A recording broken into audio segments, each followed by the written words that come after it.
Hey, everybody. Welcome back once again to the Retro Wrestling Review USWA podcast. I'm your host, the alleged wrestling know-it-all, Gene Jackson.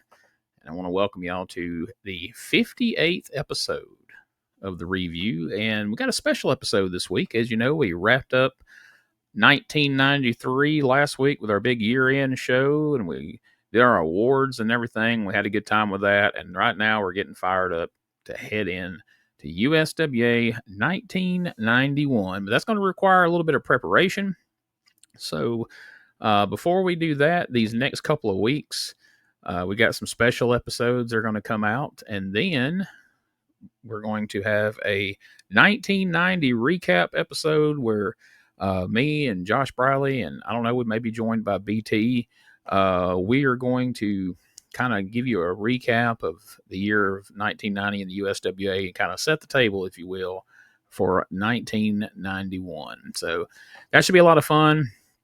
Looking forward to that. But before we get there, we got a special episode this week. One of the teams that we saw throughout the year in 1993, the Moondogs with Richard Lee. We had a lot of fun watching their matches. We had fun with Richard Lee calling into the show a few times over the year. And I was fortunate enough to get an interview with basically the last surviving Moondog, Moondog Splat. Bubba White, you may know him as the Mighty Goliath. He teamed up with Big Bubba back in the day in the not the early 80s, the late 80s, 1987, managed by Downtown Bruno. Bubba is going to be making his first public appearance in 30 years, coming up at the Kayfabe Cave in Pulaski, Tennessee. And I wanted to have him on the show here to talk all about, he's been doing some interviews lately. He's done a few podcasts, but they kind of talk about a broad range of his entire career. Well, I wanted to have him on this particular show to talk all about, in depth, in detail, his time in the USWA as a Moondog Splat, how he got there, how it went down, why he left. We get into all that. Had a great time talking to Bubba. What a good guy. And we're going to talk to him again. I'm going to have him on one of my other podcasts a little bit closer to the event in August and talk to him about his time as Goliath, because there's a lot of interesting stories there as well. But today, for the sake of the USWA podcast, today is all about Moondog Splat. But join us next week. There'll be another special episode. I'm not going to spoil it here. But next week, there'll be another interview. And after that, we'll do the 1990 review. And then coming up second week of July, that's when we're going to kick it off, USWA 1991. But for now, enjoy this interview with Moondog Splat.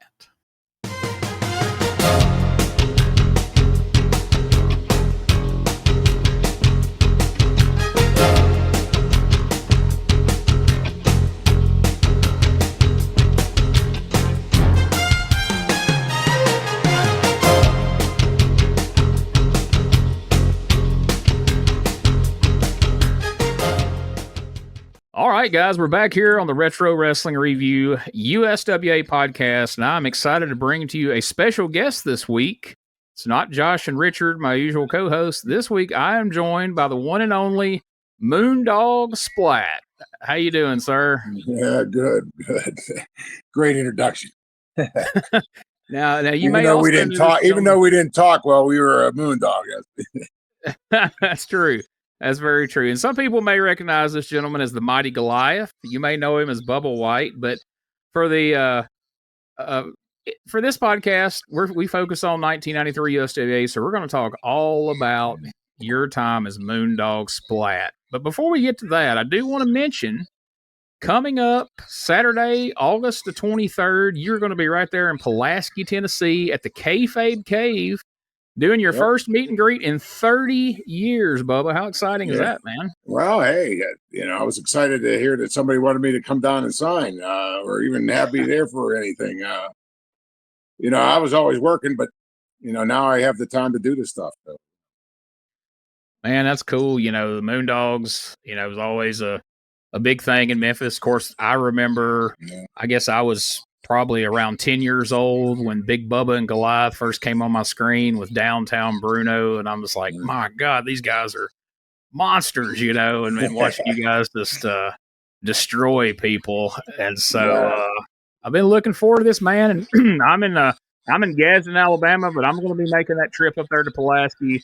I got some stuff around here I want to get you to sign, and I want to shake your hand and meet you in person. So a lot of other people are looking forward to it as well, my friend. All righty. Well, hopefully a lot of people come down. I think they will. For the Kayfabe Cave, And that's a great place Todd's running over there. Yeah. So we look forward to seeing everybody there. But right now, towards the end of your run, teaming up with Big Bubba, and I guess maybe for people who aren't aware, we'll mention, Big Bubba. You may know him better as Fred Ottman. You may know him better as Tugboat, Typhoon. He had a number of different personas over the years. But, man, you guys, like I said, you made one hell of an impressive tag team. Can't forget the BADD, Big Steel Man. You know what I mean? That's right, Big Steel Man. When I first met him, I was like, wow, I never heard of him. I didn't look at magazines and stuff like that. And I went, holy heck, this guy is a massive, and I could just tell he's always in the gym, Yeah. And either one of you guys were impressive, but man, putting you two together, that was a stroke of genius on somebody's part. Was that Jerry Jarrett's idea? Was that Lawler, or was that Bruno? No, I don't think it was Bruno. I would have to say it's the upper brass on that one. They're maybe just giving Bruno more, stable. I don't know, but it worked out for us being the tag team for a while. It was a great time. Then they did that. They brought in Brickhouse Brown as the new king or whatever, and and then Bruno was a jester, which I don't know what was going on then, but then that broke my leg right after that. So yeah, poor Bruno. He was the top manager, and then he's the jester. Like within weeks, it was it was crazy. But like I say, we'll get more into Goliath in the future. But I did want to mention towards the end of your run, tagging with Big Bubba, you guys had a series of matches against the Moondogs, Spot and Rex. What was it like working with them guys? Well, Rex, I don't think came in. I think it was Spike, which was Bill. Oh, okay. Yeah. I think that's when they were supposed to bring Rex. And when they did the TV thing, they showed, Rex and Spot on the TV thing. But when we wrestled him, that he didn't come in. So they got Bill Smith in from up in Nashville. And he was Spike. So by all accounts, Bill was a good guy, right? Oh yeah, Bill was a great guy. We had lots of fun together. We rode together half the time, and he had his van, so it was a comfortable, nice ride. We didn't have to crowd each other, So, and go into the bar a couple times afterwards just to relax and get away the problems, But great guy. I seen him after we were both done with wrestling. I went there and visited him down in right outside of Nashville, but I don't think he's around anymore. So No, that's what I hear, that Bill passed on. Absolutely, which unfortunately that's the case with a lot of these guys that we're going to be talking about. But so did you, at the time that you and Bubba are wrestling the Moondogs, did you ever picture yourself and eventually being a Moondog? No, I never. I would never have thought that when I was Goliath at all, But it was a funny story how it became. I was working at a bar, and I got a phone call at the bar, and said, "Hey, you want to become a Moondog with Moondog Spot?" And I'm like, "Yeah, what's?" And then I'm like, "Yeah, when is this all going to happen?" And next thing you know, boom! Within a week, I was gone. And bartender was done, and I was on the road again. Wow. Bleached on my hair. It cost me like $150 to get my hair bleached and beard, but cut up some blue jeans, tie-dyed them, and put them through some bleach, and found a piece of rope and made a belt, so. I remember in '93, we didn't have the internet, and I wasn't one of these guys that, subscribed to the dirt sheets and all that. So Moondog Splat shows up, and I'm watching it in the first couple of weeks, and I'm like, this guy seems familiar. I can't put my finger on it though. Like I can't. I know we hadn't seen this Moondog before, but I'm like, man, something. And I guess you'd probably been there a month or so. And then one day it just hit me. I'm like, I think that's Goliath.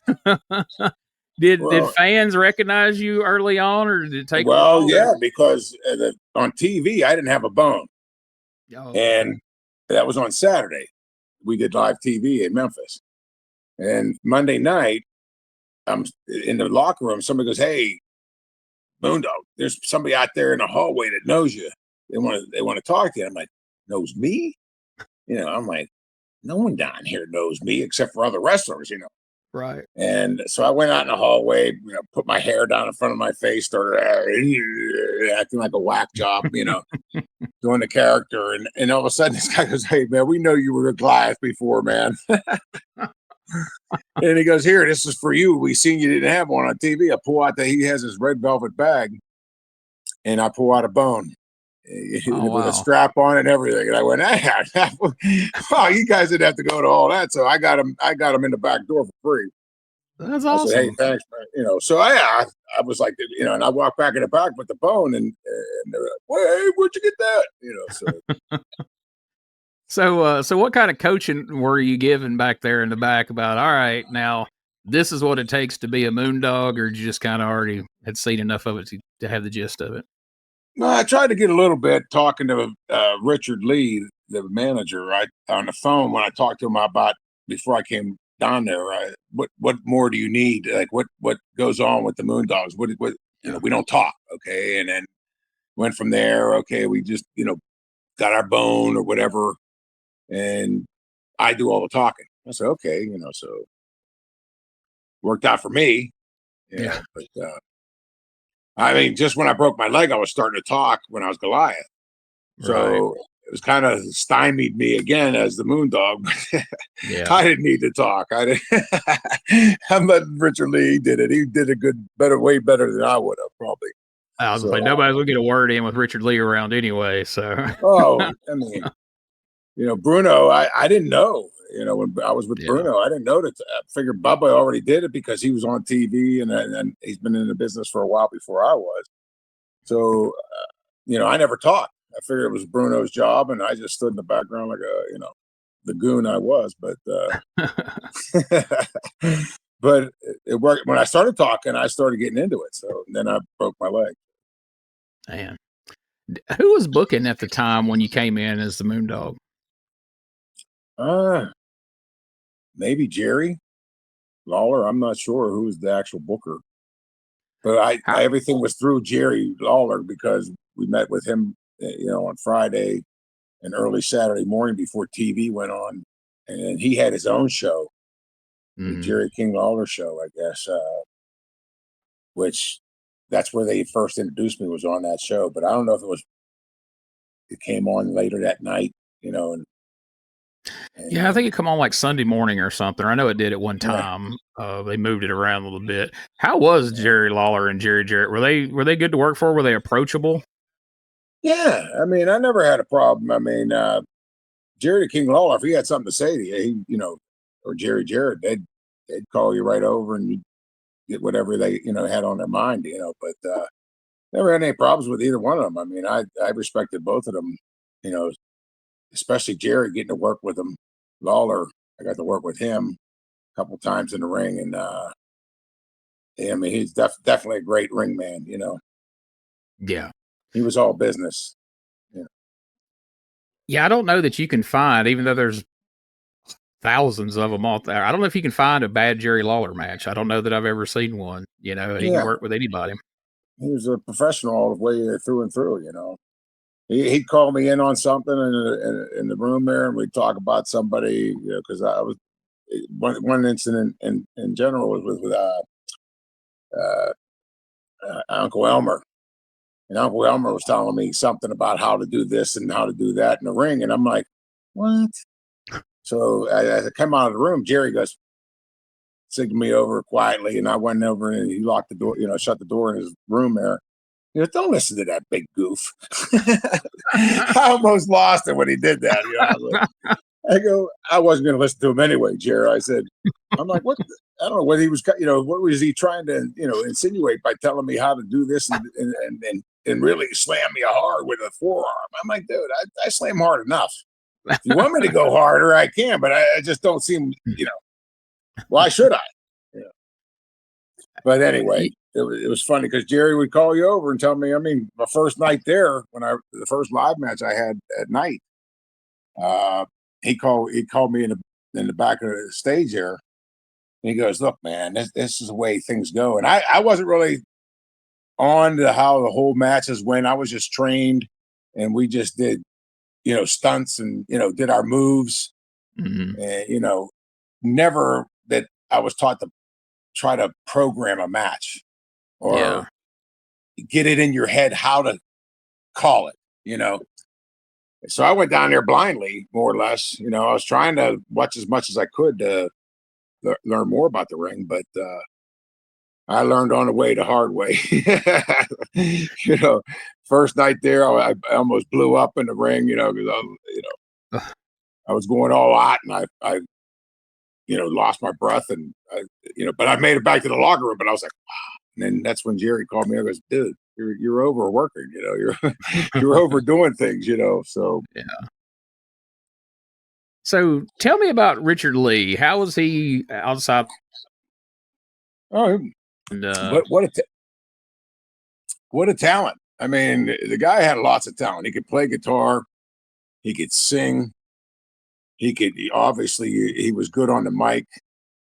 And he had the wrestling knowledge. I mean, he was always thinking, more of what to do with the gimmick, and the Moondogs, what we could do, and I enjoyed being around Richard. I mean, we roomed together for a while, and in fact, I brought my bass down, so I was going to try to do something with him, playing guitar, his guitar, my bass, But he could sing. He went and won this tournament thing. He won a singing thing, and I was just impressed with what he could do, And again, he wrote songs for the Moondogs.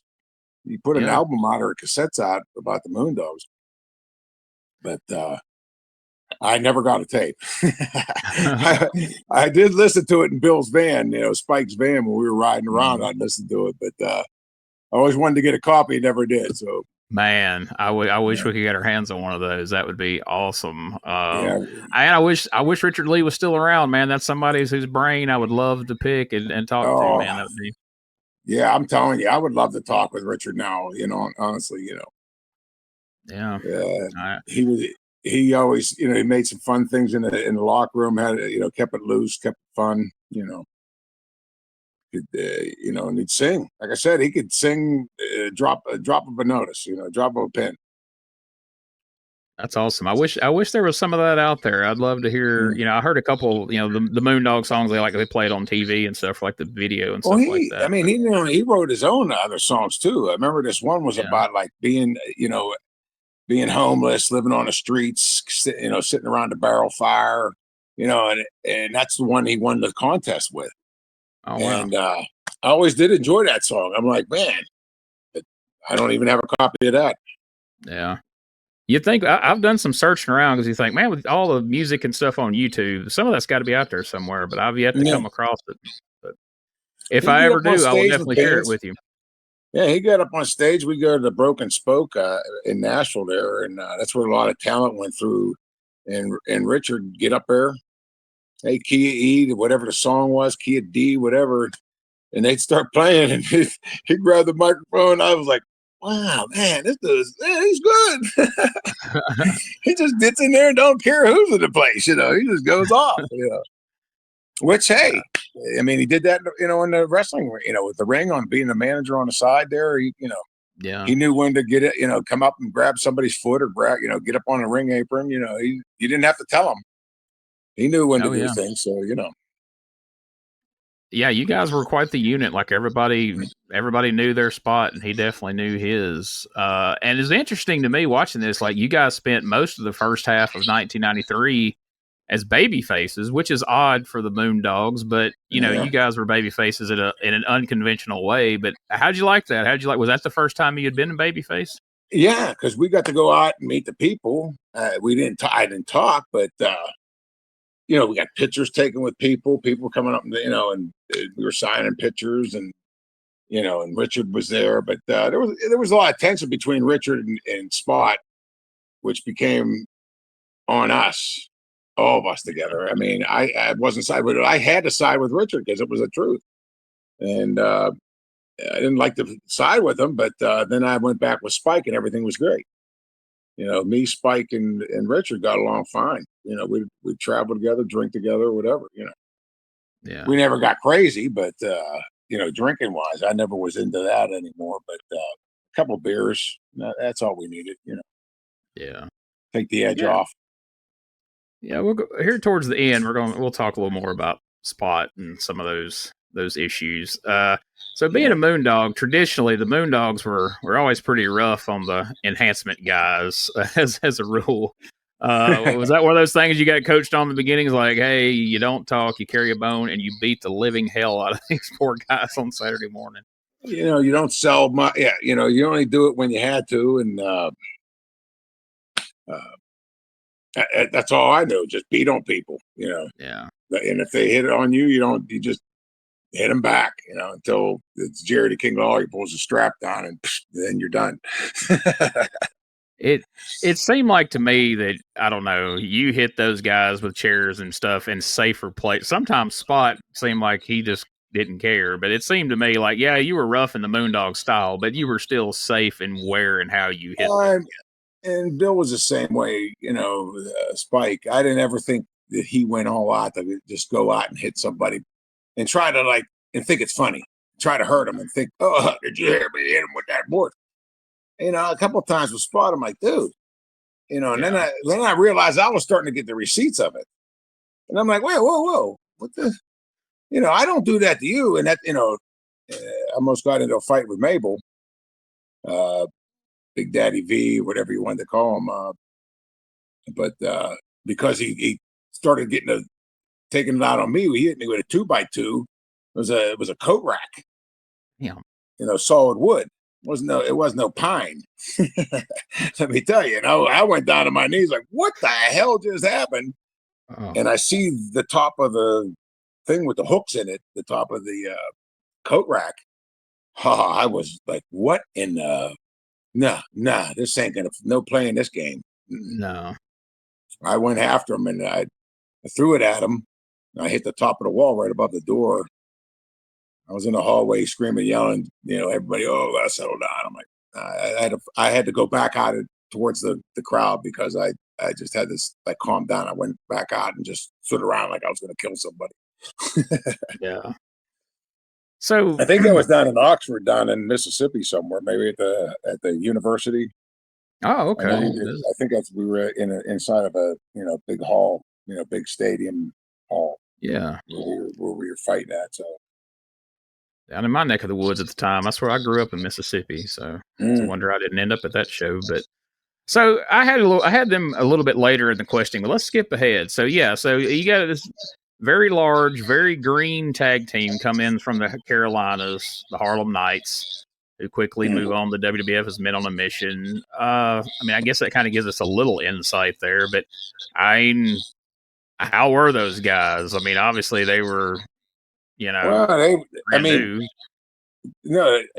came into the league, we're watching from the back, and they were, I think it was going with Boy Tony and somebody, and Boy Tony come back, and I always respected because I always thought he was a decent worker.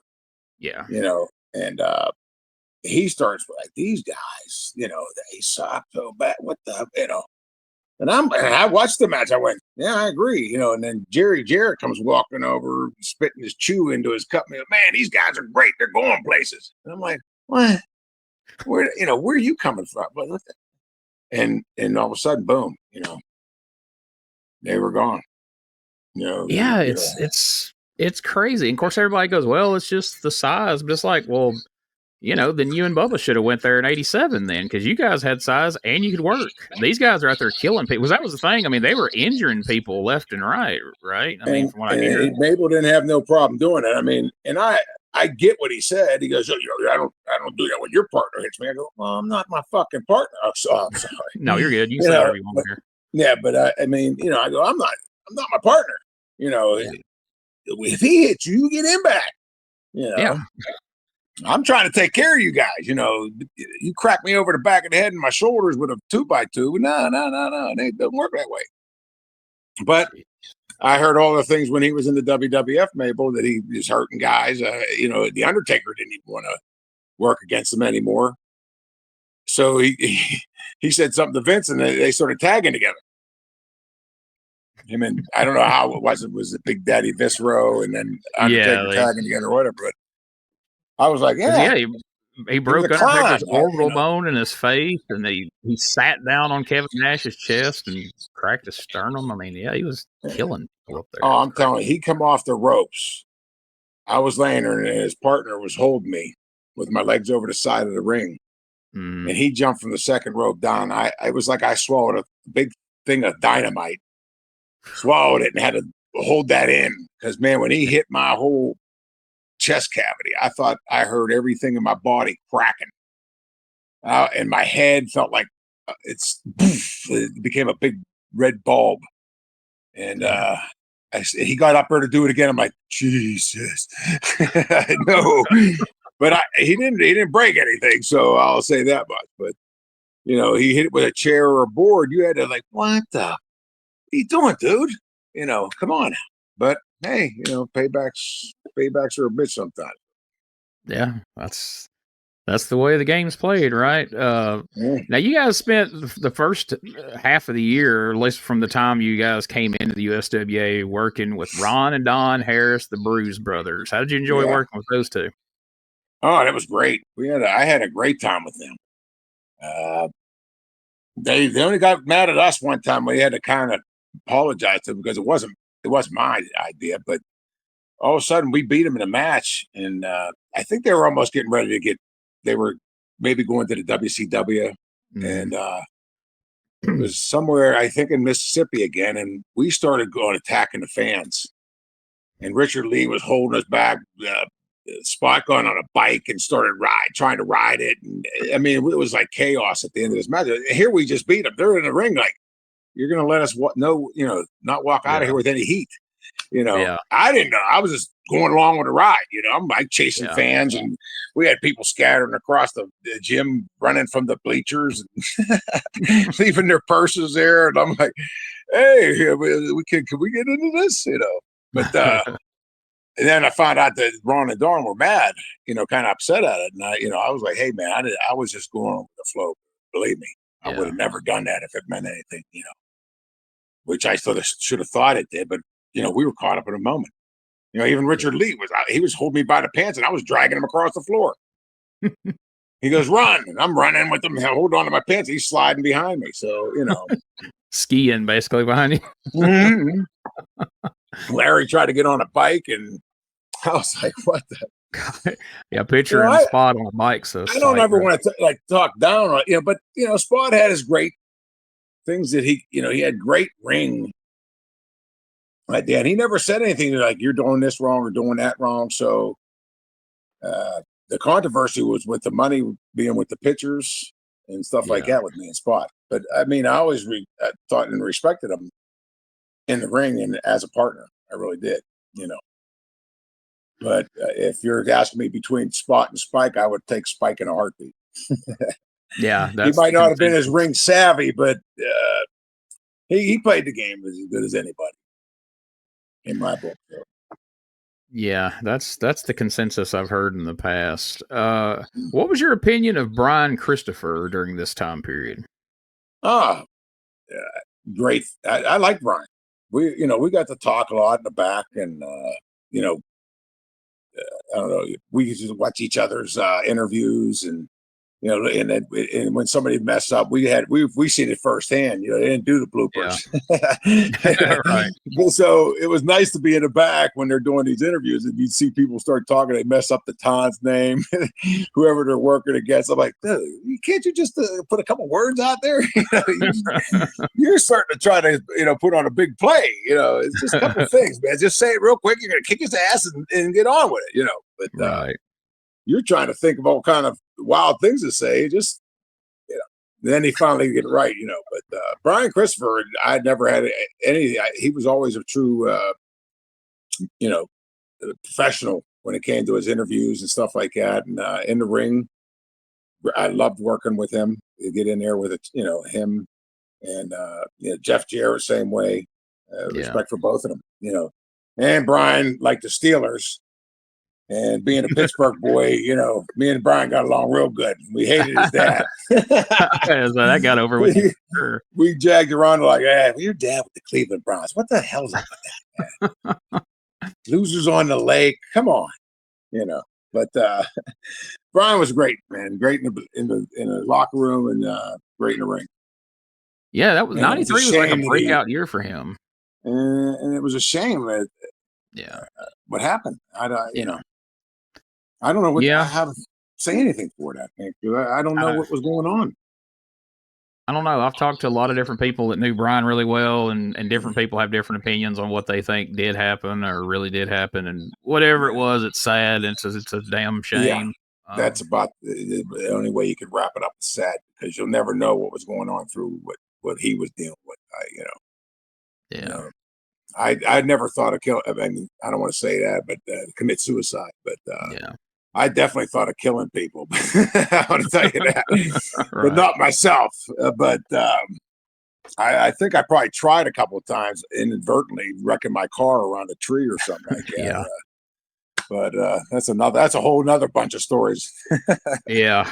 That's how basically I got into wrestling. It was probably because of my accidents. But I'm going to take windshields off my face. I might as well take a couple of boards in the ring, Now you faced Brian Christopher with a number of different partners. Now one of those partners, and it's kind of relevant to the Moondogs, I'm going to ask you, what can you tell me about the Blg Black Dog? I guess I only worked against him a couple of times. He didn't stay in long when he did come back. I heard of him, and I think he stopped in the in the locker room at the TV, and I met him through that. And I heard about him. I never seen how he worked or whatever. And I think we worked 1 or 2 times, and I think he was gone. Yeah, it was short. It was short lived, what I remember anyway. But, I know he was around a good bit in 92, teaming with Spot and Spike and like 6 man and stuff. And then he showed up as Brian's partner and then turned. And then I always like to ask people, what can you tell me about the Blg Black Dog? Because I like playing this clip of Brian telling us about the Blg Black Dog. He's black and he is mean. He's big. Well, we thought that when we got to that week in the TV review, we thought that was, because I was like, that's such a Brian. Yeah, he's a big boy. I remember, he's probably 6'7", 6'8", somewhere around in there. Right. And I mean, 400 pounds, 380 pound plus, whatever he was. But now, another partner Brian had was Scotty Flamingo, who went on to become Raven. How was Scotty? Scotty was good. I didn't have no problems with Scotty, when he was in the ring, both him and Brian. In fact, I was hoping that was going to be like a tag team that was going at us, but I don't know what happened with Scotty, either. But then, that could have been when I left Larry, and I was gone for like 3 months, and then they wanted me to come back down with Spike. I think he got scooped up by WWF. They turned him into Johnny Polo and brought him up there as a manager. I don't know if he left first or that's when I said I'm done with Larry, and I went back home for I was still doing some indie work and wrestling and stuff like that, and then I got the phone call about Spike needing a partner. So,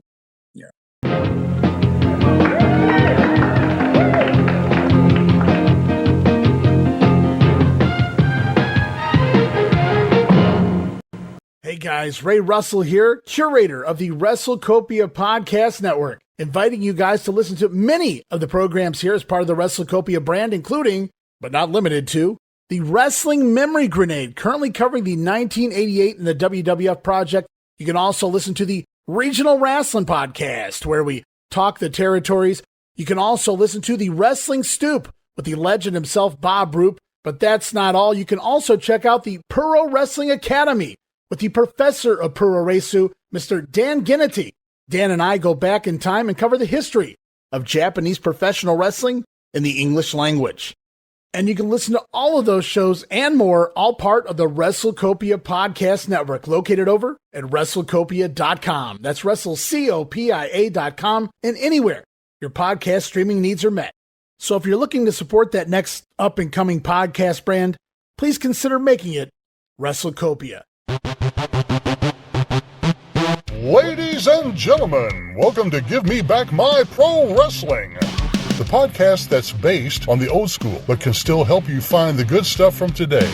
Jimmy Street and the Plastic Sheik, Jared, are the undisputed tag team champions of the wrestling podcast world. From thought-provoking topics to superstar interviews to action figure expertise. This team does it all, and all they ask is, give me back my pro wrestling!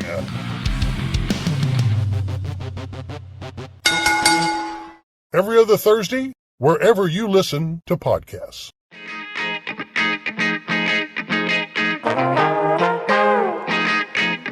Hey, it's Bob Smith, and guess what? The Outdated Wrestling Hour is now part of the WrestleCopia Podcast Network.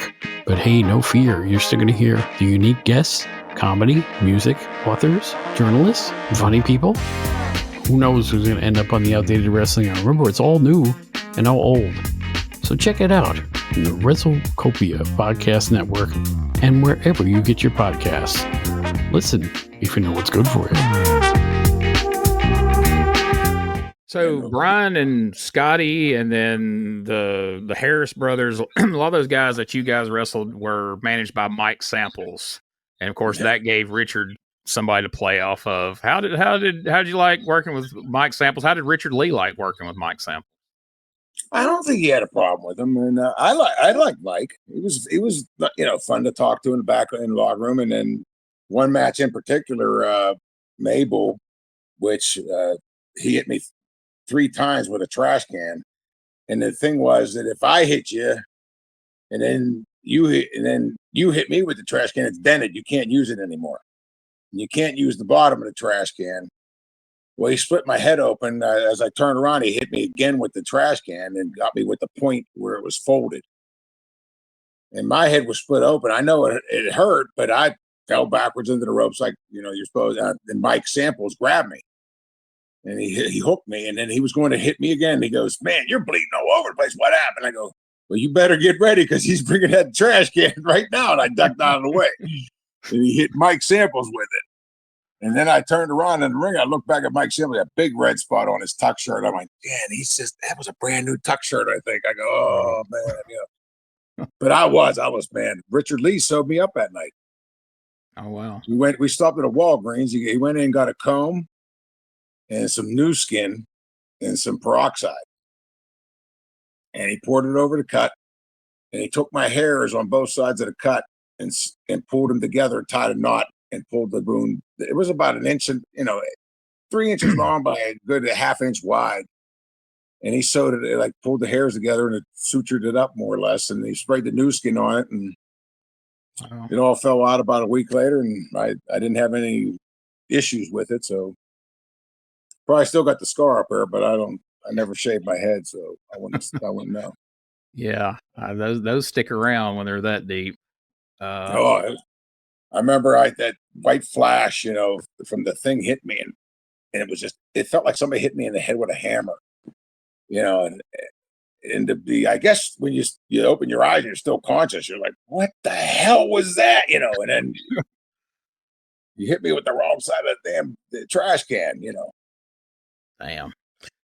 How'd you a guys lot get of guys along? wanted to use the bottom of the trash can because it had that round, but still you had to aim too much. Yeah. And I don't know how many guys got racked with the rim of that bottom of the trash can. I'm like, no.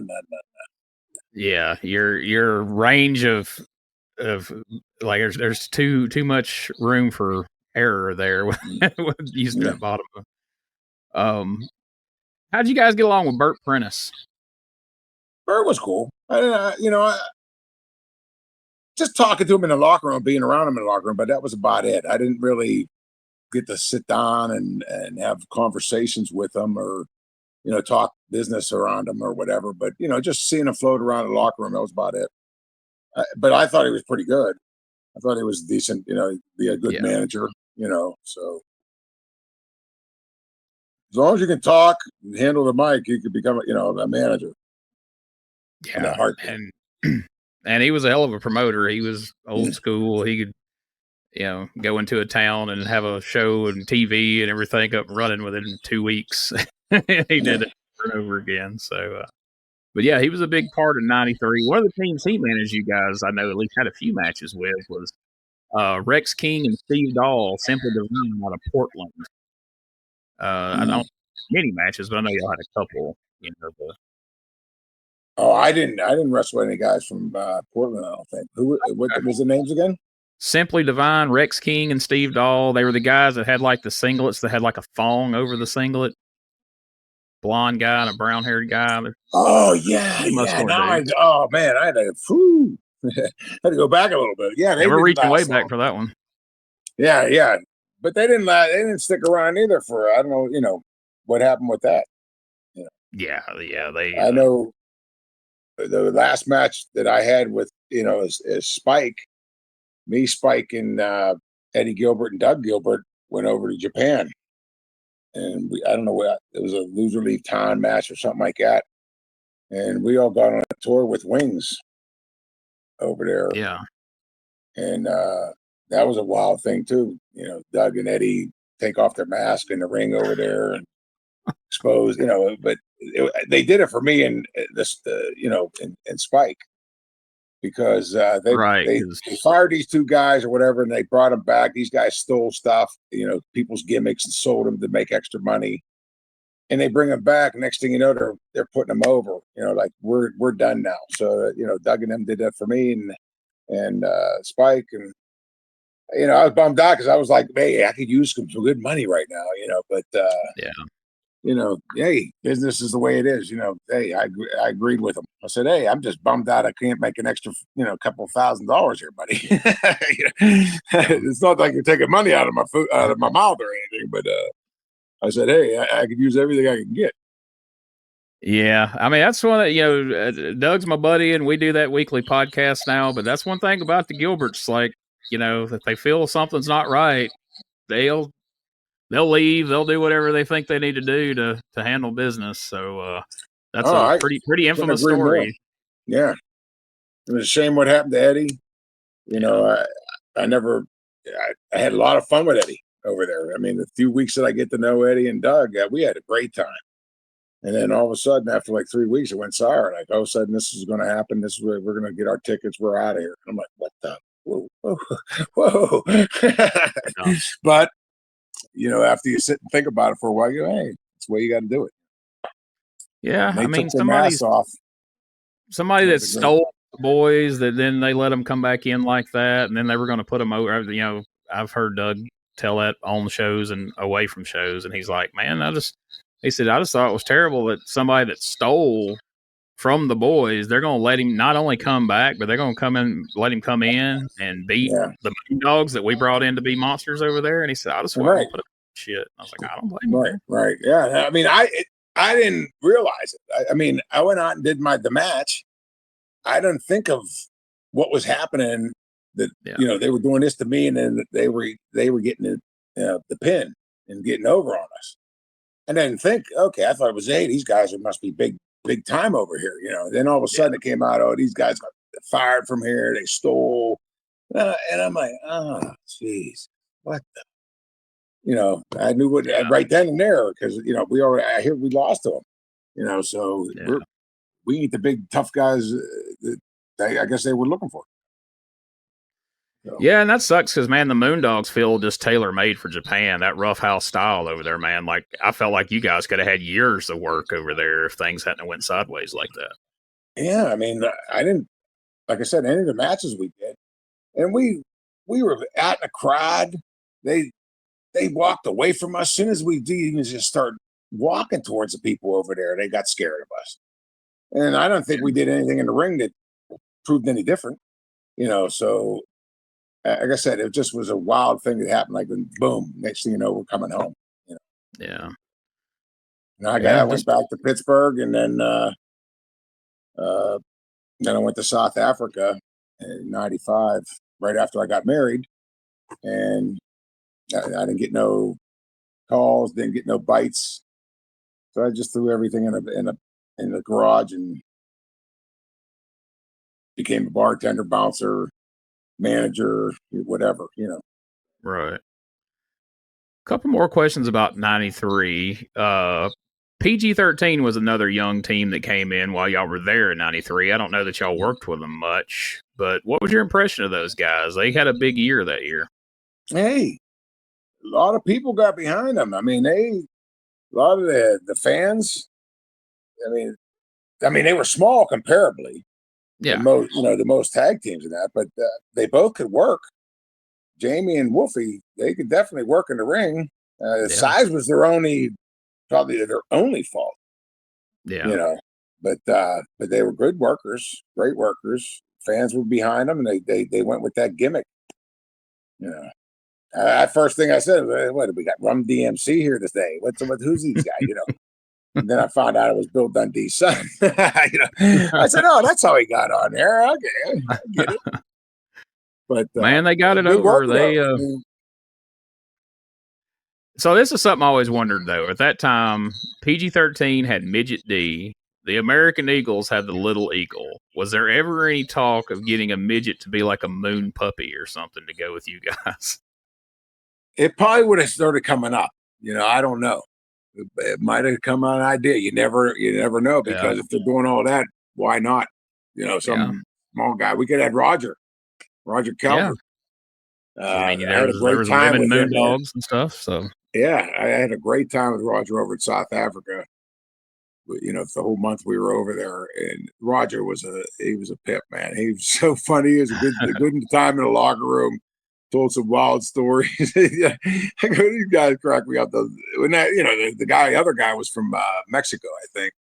Yeah, who wrestled Roger over in South Africa. But it was a good time being around them guys, man. It really was. Yeah, I got to get Roger on this show sometime and talk to him. He's a great guy. He got some stories. I'm sure he could throw you with some of the stories. So Jeff Jarrett, you worked with him in '87. He'd only been in the business just a hair over a year, and then you're back working with him mostly alongside him early in '93. How was Jeff Jarrett of '93 compared to the kid you met in '87? I really don't think there was much difference. Jeff grew up in the business, so I mean, he was. I didn't find no flaws in his work in the ring, and I'm not one to judge anybody. I wasn't that great. I don't think in the ring. I never thought that I was some ring expert or whatever, but I don't think there was much difference between when he was, he first started, and then when I started working against him as the Moondog in '93.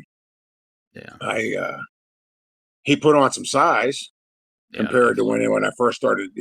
First seeing it, he was 210. Yeah, 215. Because I was surprised when I got Virgil Soul Train. I thought he was it said on the TV he's like 245 or whatever. We were downstairs at this one place that had a scale there. He jumped on, it was 215. I went, what the? It couldn't weigh me. The scale only went up to 350, but I couldn't even get weighed that night. But I was, what the? I thought you were bigger than that, man. 215. But Jeff, when I first seen him, wasn't much bigger, and neither was Billy Travis. So, but they were over 200 pounds. So that's yeah. Jamie was a little bit lighter than that, and Wolfie was probably 15, 20 pounds lighter than 200. Yeah. But he put on size too after he was in the ring for a while. So yeah, he eventually they got some advice from Randy Savage, and they I'm actually me and Doug did a book about Eddie that's out now, and I'm currently working with Wolfie D on writing his book. And so I've been hearing a lot of fun stories, including some advice that Randy Savage gave Wolfie and Jamie about what they needed to do to get bigger. So they see Randy in a bar in Oxford after one of those Ole Miss shows, like he was talking about. This was in '93, and he calls them over and he's like, "I like your match, but you need to get bigger." And that might have been the show I was on. It might have sure been the you show were. I was on, because I'm not, Randy was in the locker room that night. Yeah, it had to be the same night. Yeah, it had to be, because when I opened that door, man, I wanted to go. And Randy turns around, looks over like, what's up with this big dude? What's going on with him? What's he all pissed about? And then somebody shut the door, and then that's when I said I walked down the hallway. But yeah, I guess Randy did talk to him. I don't know about that. Yeah, hey, they seen him at some dive bar in town, and they're like, he's like, I tell you how to get bigger. And Wolfie's like, we leaned in and thought he's finna to give us this really super secret sage advice. And he's like, smoke a lot of pot, and then walked away. We're like, okay, can do whatever. Hey, there was so much stuff that went on in the locker rooms. I wouldn't, people wouldn't even believe it sometimes what I'd seen. And, I got away from that when I got into business. So away from, beer, getting drunk all the time, smoking pot, and, when are we getting the next 8 ball between 6 of us, and then in wrestling, I didn't do any of that. I drank when I was a Moondog. Yeah. But I didn't drink when I was Goliath. For that whole that's the good thing about being a Moondog is you ain't really got to be a body guy. They're not like, hey, we need to see some abs on these Moondogs out here. Like, you can have a few beers. It's not a big deal. Yeah, hey, and believe me, I had a good time. We went to the bar up there. It was called the Biker Bar outside of Nashville. And I'm trying to think, Gallatin. I forget the actual name where it was at, but it was a good redneck, biker bar, and we had great times in there, good beer, playing pool. And that's what we'd hit that before it closed. At the end of the night, we'd get out of the matches, and, we'd get it back at like 1 o'clock. We'd be able to get last call, play a couple games of pool. But that's it. I didn't smoke weed or anything like that until, I got out of wrestling. Right. And I guess that's an upside too. Like around that time, being a baby face, is people aren't trying to try. You can go to the bar and have fun and kind of hang out, and people aren't like, oh, let's see if we can go fuck with these Moondogs over here. They're not mad at you. Yeah. Nobody really said anything. Even like Broken Spoke and some of the other bars we went to, just even me and Richard, we didn't have anybody really giving us a hard time ever. And me and Big Bubba, we never got any hard time. I was about to say, there's no way anybody's picking a fight with you and Bubba. A couple times they'd say stuff at a gas station, and you just look over at them like, come on, dude, really? You ain't too bright, are you? But I mean, never got it like when it actually started running in the circle and have to fight anybody. Yeah. There was a car chasing us one time with Fred. Me and Fred and Bruno was in the car, and this car followed us out of town. So I picked up the speed. Next thing you know, it picked up the speed with me. I started even going faster. It was right behind me. I could see they're turning on their inside lights. They had doing something. And next thing you know, a state trooper put on its lights in front of me. So I pulled over on the side of the road. He got next to me because he was coming the opposite way. Mm-hmm. I said, hey, sir, that dudes are following us, sir. I think they have a gun in the car. So here the cop knew the kids were. He goes, man, is that Johnny? Is that you, Red? He goes, you get in your car, get the hell out of here. He got Bubba in the car, and he took us all the way to the Tennessee line from Mississippi there. And I'll never forget that. Bubba got in the car, and he said they had a nice talk, listening to the radio, and he was talking about the business. Yeah. Me and Bruno were sitting there like, wow, how lucky can we get? So when you departed in April of '93, that's what it was like, business issues with Spot, right? With like you and Larry disagreed on like some money. I mean, the proof is in the pudding was that, I had 8x10s that I paid for, and I said, hey, you can split them with me. I paid for them, but I said, hey, if you sell them for whatever, me and you split the money. But he didn't pay for the print. I paid for print, and I just wanted one for myself. Yeah. And actually paid for the thing, so he got his money. But I go, where's the 8x10s at, Larry? I need another one. And he couldn't pull them out. So about 3 days went by. Hey, you got that 8x10? I got to send it back home to a friend of mine. I don't have the prints for it, Mm-hmm. So never got it. So when I called him out on it, he goes, you call me a thief. I go, well, hey, whatever you need to be called. But dude, I said, you've been jacking me off on the Polaroids, and I said, now I'm asking for the 8x10s, and you don't have any. So what's that tell me? You had 10 of them. You know, at $10 a piece. Come on, you tell me where. You know, I paid like $20 or something like that for the 10 pictures I had made. You know, so whatever it was. So you would see I lost all the money.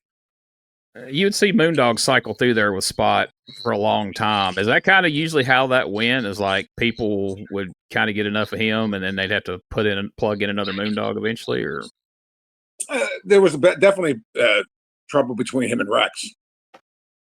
As Rex didn't come in, they announced him on TV, and Rex never showed up. Randy Colley, and I mean, I never got to meet the guy. And the first thing we wrestled was Spike and Spot, me and Bubba. So I think it was right after I broke my leg that Spike and Spot. I seen him on a television tape, caught just like maybe a year ago. They were beating the hell out of Fred with broken boards. They were using little pieces. Fred's on the mat. I'm going, man, I think they're hitting the hell out of him with them boards, man. I said, I'm glad I wasn't in that. But man, Fred took it, and how it looked on TV was great. Yeah, I imagine so. So then you came, so like you said, Bill calls you, and you come back in with him and Richard, and what was that, probably around October, November, somewhere in there? Yeah. Because it was cold when we were over in Japan. There's a couple cold towns over there. We went. In fact, I like telling this. Not that I like telling the story, but we hit all them towns where that tsunami hit over there. Not like I said, I don't want to sound like I was excited about them losing lives over there, but we were on everyone in them towns going up the coast when we were with Doug and Eddie, and they were all just I'd call them small towns, but they weren't. They're like a small village, really. But great crowds, and here the sadness was what all them towns got wiped out. Wow. Yeah, that's weird when it's somewhere you've just been in recent times, and then something like that happens. It's like, I don't know. It's more jarring than just, Japan's a great country. I mean, I loved it. People were nice. You have all these different expectations, and they were great to me over there. So, because you went over there for a little bit in like 91, I remember seeing like where 90, you SWS, 90, yeah, somewhere in there. SWS, yeah. Team with like Warlord and Barbarian and stuff like that. Yeah, man. Yeah. You got your knowledge going on. Yeah, but the Warlord came in, Haku, Tito Santana, the Barbarian, Warlord. Who else? Chris Adams. He was over there too. Yeah. And he was in and out of Memphis during 93. He had that feud with Brian. Did real well. Yeah. So so you guys come back, or you come back, I should say, because first, Spike's there teaming with Mike Anthony. They become the champions. Richard Lee brings you out, and that's where you guys turn back heel. I love that promo. It's so much fun because you guys are out there, or they're out there. They introduce you. Here comes Splat. And Richard just casually grabs the belt from Mike Anthony and hands it to you. And Mike Anthony's like, but Richard, I worked hard for this title. And you guys started off and beat shit out of him. We had a lot of fun with that promo on the show because poor Mike Anthony, he was a hell of a worker, but he come off like such a whiny child in that promo. Richard, I worked hard, man. Yeah, he wasn't a bad guy in the locker room. Good guy. From what I hear, he's a great guy. Yeah. Yeah. I have nothing to say bad about anybody except for probably Mabel, but rest in peace, buddy. He just went overboard. Well, let's see if you stick to that, because poor Mike Anthony, after y'all turned on him, he took on a new partner. Yeah. And this is a guy we had a lot of fun with watching these shows, his promos, his matches. He started tagging with Jeff Gaylord. You have any fun stories about Jeff? I didn't really get to know him that good. I just knew that he, bodybuilder or whatever. But I really don't remember a lot about him being in the ring or in the locker room that much. Because it wasn't difficult to work with or anything.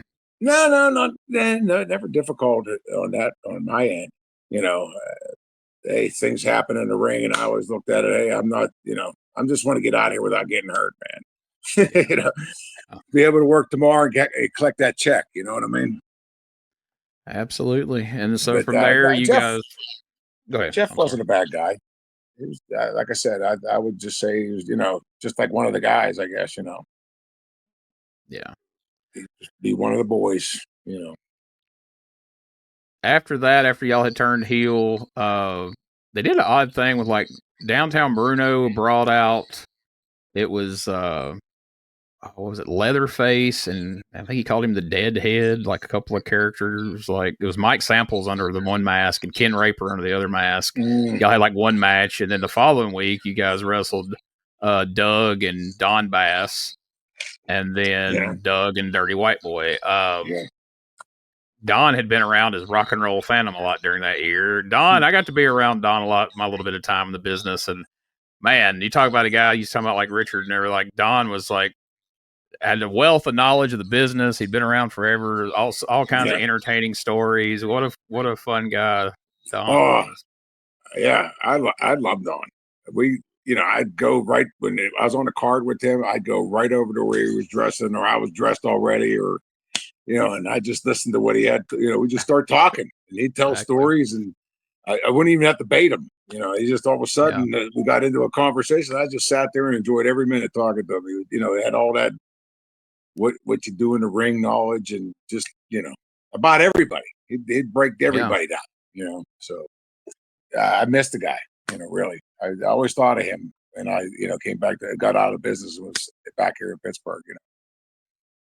I always said if Donnie hadn't been a wrestler, he could have been a comedian, because he had that dry sense of humor.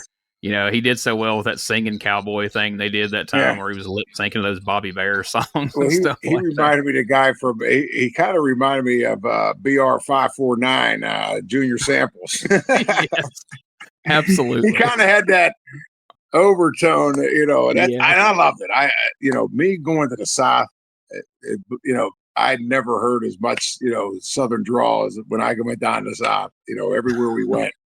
And I just get a big kick out of it in my book, and I'd make fun of it. But I was, it's all out of, just having fun, Yeah, absolutely. Because, I would get hardcore on some things, but, just to hear people talking down south would blow my mind away, because I wasn't used to. I was definitely used to Pittsburghese. You know how bad we talk. Well, how bad did we talk up here? So.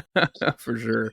We were laughing at the one Brian Christopher the one time, and I don't know if Doug was it. We were all kidding about it. I went flying over the top rope when I splashed Brian, and I landed on my feet when I hit the floor. And I don't know how I did it, but anyway, we got back talking about it. He goes, "Why didn't you sell that?" I go, he goes, "You were just surprised you landed on your 2 feet." I go, "Yeah, that's exactly, I think, what it was." I go, "I don't know how else to explain it, but we all had a giggle about that. There was some fun stuff. I just can't remember everything with Doug and me and any funny stories. I like to hear him bring up one that I have a flashback on me. I keep telling people, too many hits to the head. I've had a lot of stuff, hit off his face and off this top of his head. So. And we heard about a couple of rough ones here tonight. But one last question before we go. Like I said, we had a lot of fun on reviewing the shows, and we talk about serious stuff. But then there's also some fun, silliness on there. Some of the names, some of the different things they did in Memphis. There was, some oddities. So. If you couldn't have used the name Goliath or Moondog Splat, and you could only use one of these two names of two wrestlers who were in the USWA at the time of '93, would you rather have been called Mr. Clyde or Ken Raper? I'll take Ken Raper, I guess. I don't know, Mr. Clyde. I don't know if that sounds like my gig, but Ken Raper, I got, We always when that guy come out and we're like, man, we know people that like labored for months and sometimes years over what their wrestling name is going to be. And like this dude came up with Mr. Clyde. Like, and then we always wondered, like, in wrestling, you don't have to use your real name. You could make up a name. Like, why the hell would you call yourself Raper? Like, if that is his name, why did he make something else up? But how'd you get the name Raper? Well, went to prison. Yeah, exactly. Like that old thing they say, well, the family of the Smiths, their family were blacksmiths and stuff like that. So it's like, well, how did you get the name Raper? Well, I love the guys Rough and Ready. I love them two guys. They were good. They were good guys. Them two guys, they were twin brothers. They were great, man. They were fun dudes in the locker room. I had a lot of good times with them down in Memphis. Well, once I learned about them, and I was like, these guys were twins, and they wore a mask. Like, why did they wear a mask if they were twins? Like, that's a better gimmick. I don't know if that was because of their jobs. They didn't.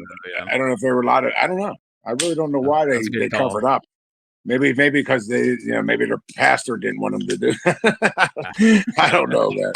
They were from Arkansas, if I'm not mistaken.